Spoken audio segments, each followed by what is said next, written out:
নমস্কার, আমার gynae world YouTube চ্যানেলটিতে সকলকে স্বাগতম জানাই। আজকে যে বিষয়ে কথা বলবো সেটা হচ্ছে স্বামী এবং স্ত্রী দুজনেরই যদি ব্লাড গ্রুপ সেম হয় তাহলে কি বিয়ের পরে বা বাচ্চা নেওয়ার সময় কোনো সমস্যা হতে পারে? এটি অনেকেই প্রশ্ন করে থাকেন। আমরা জানি সাধারণত 4 প্রকার ব্লাড গ্রুপ আছে। একটা হচ্ছে এ, বি, এবি এবং ও। এটা আরএইচ অ্যান্টিজেনের উপস্থিতি বা অনুপস্থিতির উপর পজিটিভ বা নেগেটিভ হতে পারে। যেমন A negative, A positive, B negative, B positive, AB negative, AB positive, সেইভাবে ও নেগেটিভ বা ও পজিটিভ।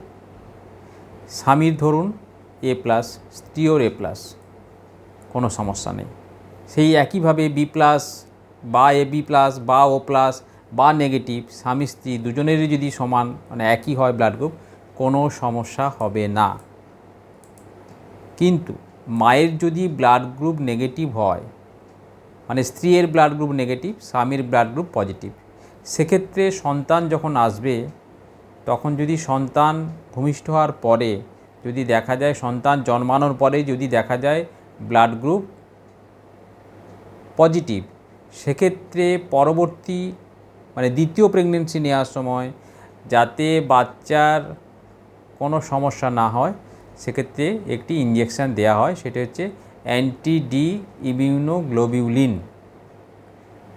ঠিক আছে?